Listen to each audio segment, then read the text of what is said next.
The August 20th, 2012 meeting of the Agenda Charter Committee will now come to order. Will the clerk call the roll, please? Chairwoman Boyce. I'm here. Ms. Cayley. Here. Mr. McCann. Here. Mr. O'Brien. Here. Mr. Rocco. Here. Is there anybody signed up for the public forum? There is not. There is anybody present like to speak to address the committee that's not signed up? I see none. Public forum is now closed.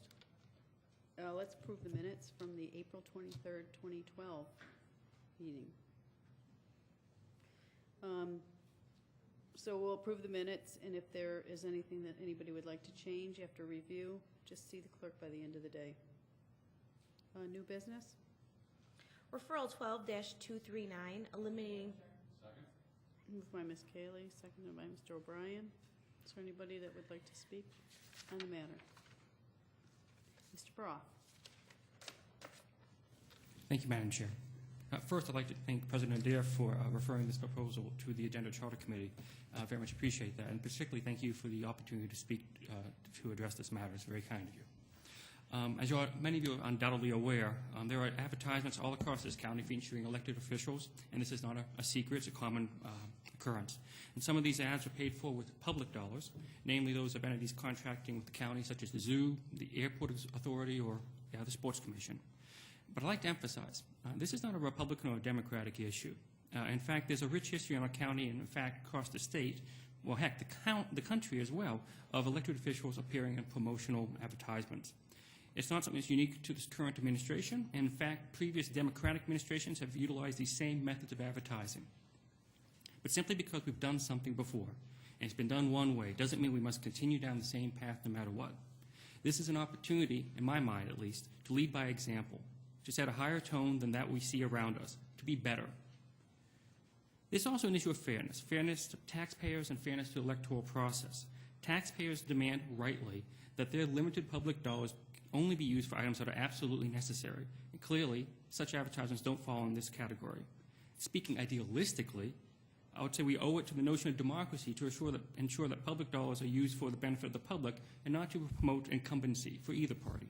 But speaking practically, this is also an opportunity to save money over time. At the very least, signs will not need to be updated every time there's a change in office holder. Admittedly, this does not happen all the time, but when it does occur, anytime it's personally identified, it would need to be changed and updated. And accordingly, I respectfully ask my colleagues on this committee to give thoughtful consideration to this proposal so that you can arrive at the same conclusion I have, that this proposal, in some form at least, should pass. Thank you. Thank you. Is there anybody else? Mr. Rocco? Yes, thanks. Josh, I just got a question. I guess it's through the chair. Through the chair. Through to Josh. It sounds like Through County Legislator Roth. That would be County Legislator Brown. appropriate. It sounds like you've done extensive homework on this, and you probably have some examples of where these are being funded by taxpayers' dollars. Can you provide some examples?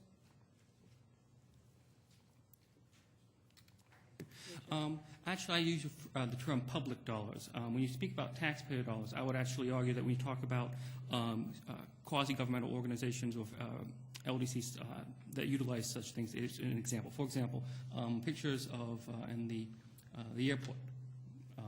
While it's not funded by the county, those are public dollars for a public entity.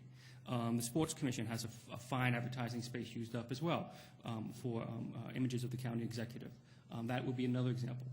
I don't want to quibble about taxpayer versus public dollars, but those would be examples that I would cite. And in addition to that, I would suggest that when we had other programs that have been out there, and I don't want to limit myself just to the county, but clearly that's what we have an impact on. But there are other examples across the board. But I don't want this to be seen as being somehow an attack on the current administration. It's not intended as such, but that's the only purview we have. Does that make sense to you? Is that clear, sir? It does a little bit, but I don't understand. Through the chair, sorry. Yes, through the chair, gentlemen. Through the chair to Legislator Roth. I guess I'm trying to understand public dollars, whether a private entity, maybe the airport, has decided to rent space, or in this case, not even rent space. I understand that there's and somebody may have to correct me from the administration on this, but there may be availability because someone has not rented a space, I should say, and the airport has decided to put that person's name or likeness on a open spot, which they've chosen to do. That's their decision. And that's the way I understood that. I'm not sure if someone can support that through the chair to the administration.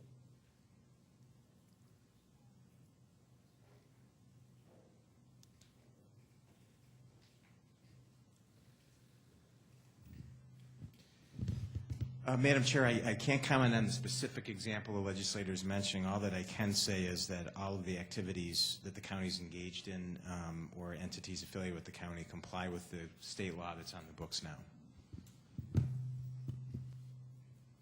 May I respond to the question? Mr. Rocco, do you have anything further? Floor? Okay, Mr. Barak. Okay. Just to respond to the question, I understand the example that the legislators were citing, essentially that that was ad space not sold or not utilized for other purposes, and thus it was, quote, not a loss of revenue. My only possible suggestion to that would be that this is ad space that could be obviously utilized by other entities such as the Red Cross or other nonprofits might be a better use than for, well, frankly, political advertisement. Mr. O'Brien. Thank you, Madam Chair. Yeah, I feel compelled to support Legislator Broth's initiative here. And an example that he cited to me and to others before I thought was right on point, and that was that Legislator Broth himself saw his own name on a plaque at the zoo. And of course, the zoo expansion is funded in part privately, but in part with county dollars. And I think the distinction that he makes is a significant one.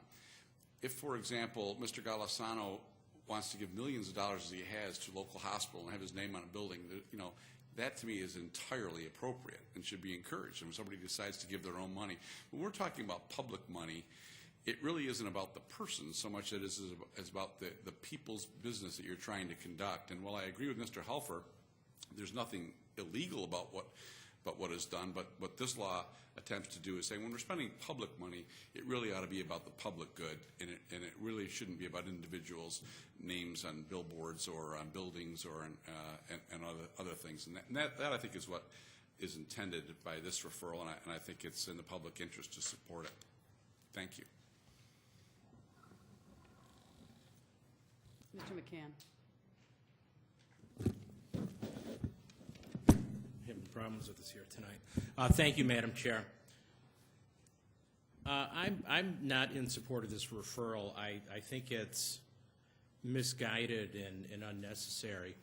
Mr. Helfer a moment ago made reference to a state law that we're in compliance with. I have a copy of that state law here. And from, I'm certainly not an attorney, but from my read of the state law, in my opinion, this referral is totally unnecessary. The state law prohibits any elected official or government official or candidate for local, state, or federal office to appear in any advertisement if the advertisement or promotion is paid for or produced in whole or part with funds from a state, a political subdivision, which is defined as a county, city, town, village, or district within the state, or a public authority.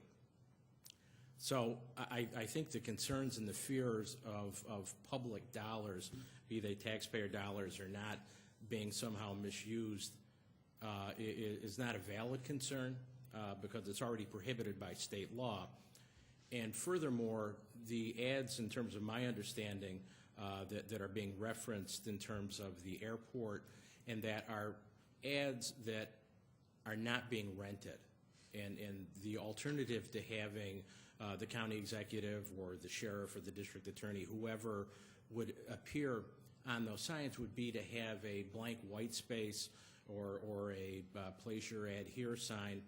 I don't see that there's anything wrong with the county executive or any other countywide elected official taking a space like that and promoting and delivering a message that's important to taxpayers or visitors to this community. And whether people like it or not, the county executive, in my opinion, is the face of Monroe County. And I think in County Executive Brooks's case, that's a good thing and a well-deserved thing. So I think if we want to communicate something, I don't think there's anyone better to deliver that message than the county executive. So again, I think this referral is misguided. I think it's unnecessary. And in terms of someone's name being on a plaque, I have to admit, I did go to the exhibit at the zoo, and I didn't see the sign. I didn't notice my name on it. But to somehow be concerned that my name being one of, I would assume probably, there's 29 legislators. I would assume the county executive was on there and probably several other people. But they have my name be one of 35 names on there and somehow think that that's going to translate into some type of a political advantage that will somehow be translated into a benefit for me. I think that's also misguided. So I will be voting no on this referral. Thank you. Thank you. Mr. O'Brien. Thank you, Madam Chair. I think what we see is an ongoing problem, and I'm sure the state law is well intended. I don't see that having the kind of impact that what we're talking about here, and maybe this is more inclusive.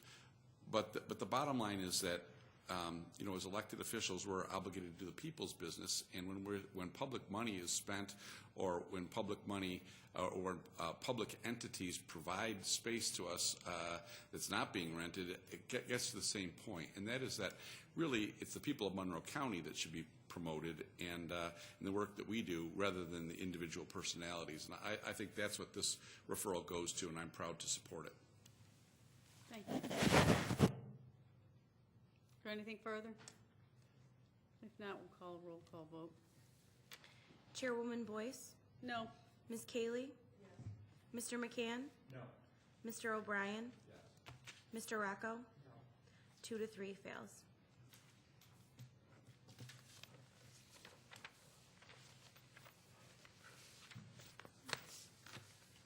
Is there any other unfinished business tonight?